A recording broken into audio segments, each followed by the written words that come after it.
Bienvenidos. En esta ocasión estamos ya por terminar la festividad denominada de las cabañas, Sukkot, la última festividad y que por cierto tiene un carácter que algunos han señalado de profético o escatológico. Y esto es así porque en el libro de Zacarías hay una interesante ilustración que nos permitirá el explicar por qué. Veámosla.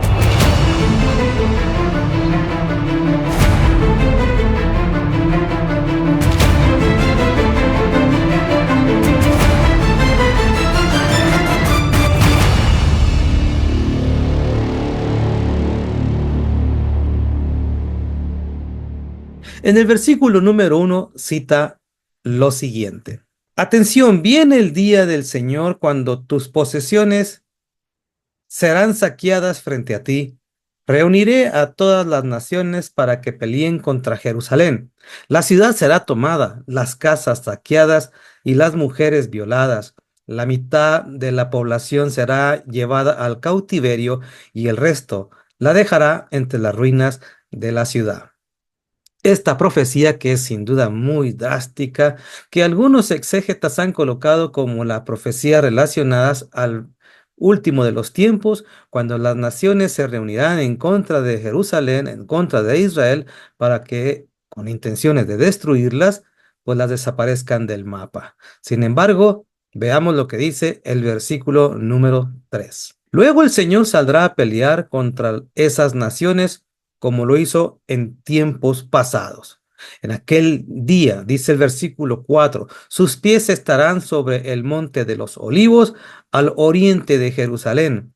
Entonces el monte de los olivos se partirá, formando un extenso valle del este al oeste. La mitad del monte se desplazará hacia el norte y la otra mitad hacia el sur. Como puede ver, esta aportación que sigue agregando en el capítulo 14 de Zacarías nos da un panorama de prosperidad. Es decir, por un inicio empieza con un mensaje drástico, ¿verdad? Será atacado Jerusalén, serán violentadas las mujeres, los hombres, pero el mensaje de esperanza es que vendrá el mismo Señor, porque en el texto así lo cita Yud-Hei Bat-Hei, o Jehová, o Yahvé, o Yahweh, según la versión que usted esté citando, leyendo, dice que vendrá y pondrá sus pies en el monte de los olivos. Una vez hecho esto, las escrituras nos dicen que la intención de venir es destruir a los adversarios de Israel, aquellos que habían entrado para destruir todo lo que se encontrase en Jerusalén. Sigamos leyendo el versículo 8 en adelante. En aquel día fluirán desde Jerusalén aguas que dan vida, la mitad hacia el mar muerto y la otra mitad hacia el Mediterráneo. Brotarán continuamente tanto en el verano como en el invierno. El Señor será rey sobre toda la tierra. En aquel día habrá un solo Señor y únicamente su nombre será adorado. Así es como termina este versículo, el versículo número 9. Entonces, hay un gran mensaje de victoria, un gran mensaje donde en el último tiempo, cuando las naciones pretendan destruir a Israel, pues sin duda se llevará una sorpresa terrible, porque el texto señala que Él vendrá a poner orden. En el versículo 12 agrega: luego el Señor enviará una plaga sobre todas las naciones que pelearon contra Jerusalén. Sus habitantes llegarán a ser como cadáveres ambulantes. La carne se les pudrirán los ojos en sus cuencas, la lengua en su boca. La destrucción, el escenario es sin duda terrible. Pero antes de que siga, fíjense que recientemente alguien me hizo una sugerencia y me dice lo siguiente. Un apreciable varón me señala: ¿por qué no hablo yo de estas profecías y si se están cumpliendo ante los fenómenos o ante las noticias que usted se percata de lo que está sucediendo en tierra de Israel, en tierra de Gaza, en Palestina, en Siria, en el Líbano, en todo lo que estamos viendo en las noticias. Me preguntaba este varón que si podría yo dar algún mensaje, si se estarán cumpliendo estas profecías. ¿Usted qué piensa? ¿Estaremos viviendo los últimos tiempos? ¿Acaso estará por venir el Mesías y destruir a las naciones? ¿Acaso estará uno ya cercano a ver lo que en algunos textos se le conoce el hijo de pecado, el hombre de perdición? ¿Qué piensa usted acerca de ello? Ahorita continuamos. Vamos a ver qué culmina el versículo 14, perdón, 16 de Zacarías para que finalmente nos vayamos conduciendo hacia la parte final de esta charla que tuve con este varón. Y cito. En el libro de Zacarías 14:16, al fin de cuentas, los enemigos de Jerusalén que sobrevivan a la plaga subirán a Jerusalén cada año para adorar al Rey, el Señor de los ejércitos celestiales, y para celebrar el festival de las enramadas. Este texto de Zacarías describe que en ese tiempo, al que podemos sin duda ponerlo en el futuro, vendrá el Señor, pondrá paz en la tierra, vencerá a los adversarios, pero los sobrevivientes señala que tendrán que festejar valga la redundancia, la festividad de Sucot o cabañas enramadas, tiendas, tabernáculos. Es propio recordar que cada festividad que hemos en alguna ocasión leído en nuestra Biblia, sin duda también ha aprendido usted que tienen un mensaje de carácter de cumplimiento, algún día se cumplirá. O las que ya se han cumplido, como es el caso de Pesach, que nos habla de la muerte del Cordero, pues lo vimos en su caso que nuestro Mesías Yeshua o Jesús de Nazaret también explicó que él sería puesto en esa situación como un cordero.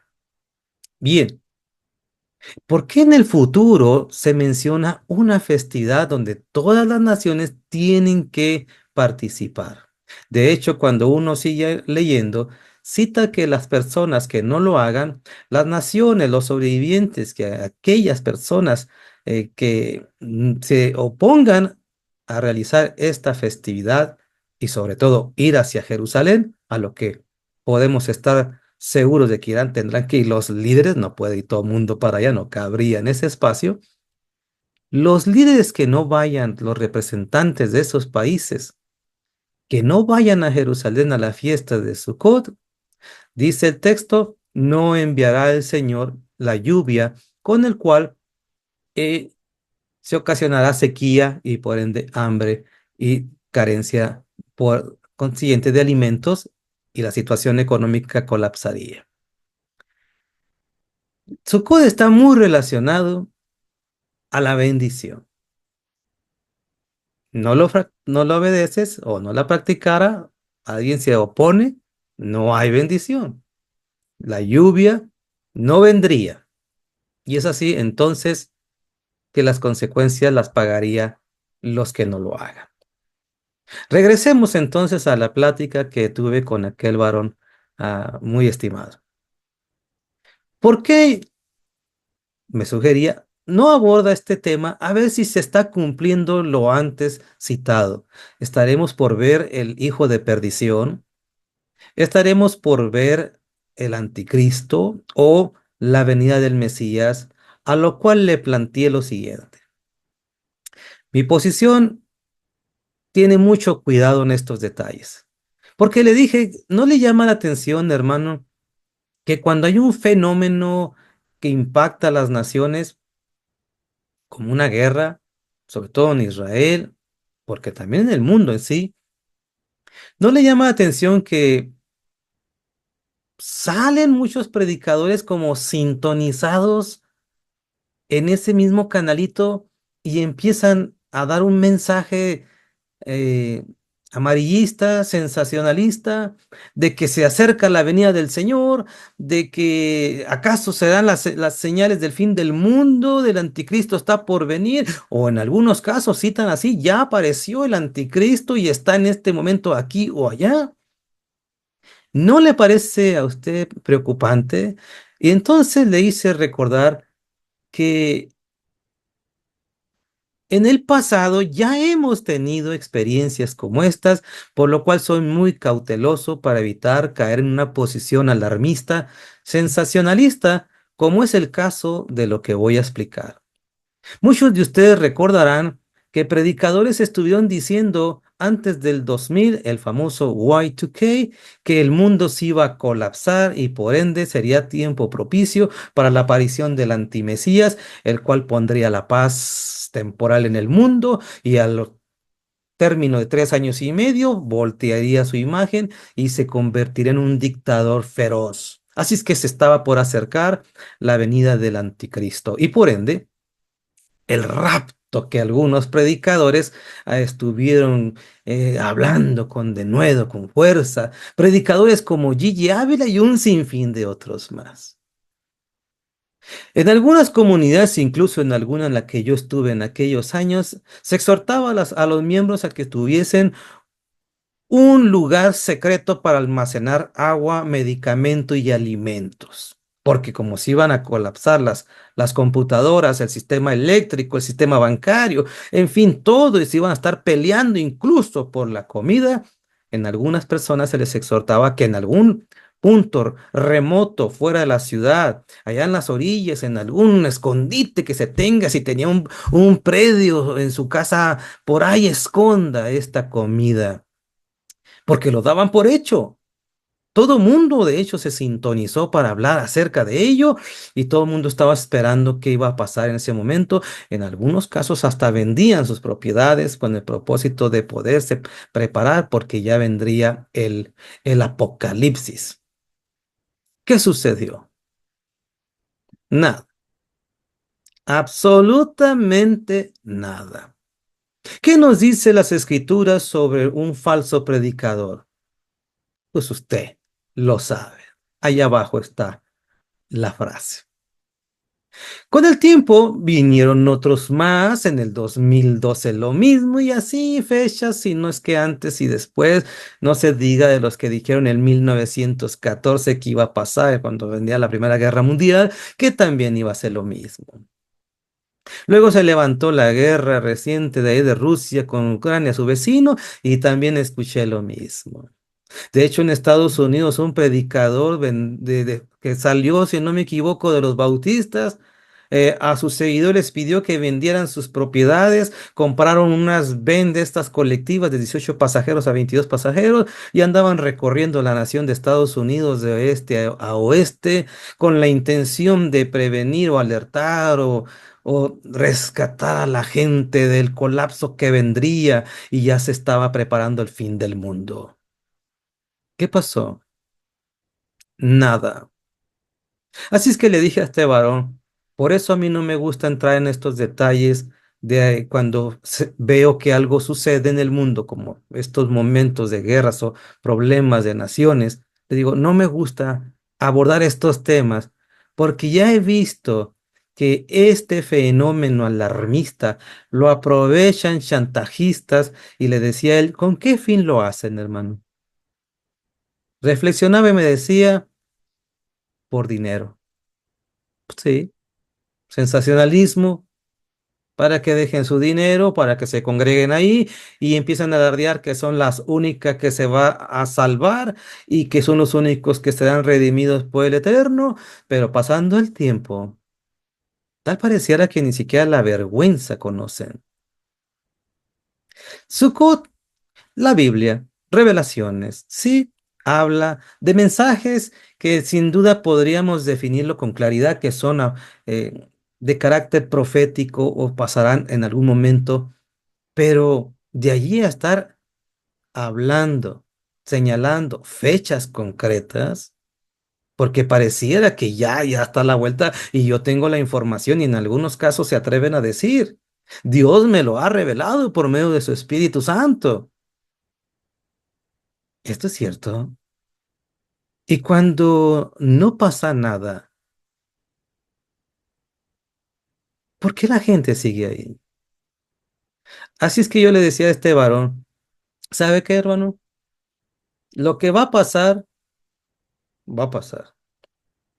Y le aseguro que nos daremos cuenta en el momento, pero no antes, como para estarnos alarmando, porque al fin y al cabo, el que cree en el Señor sabe que Él no dejará de cuidar a los suyos y lo que tenga que pasar, tendrá que pasar.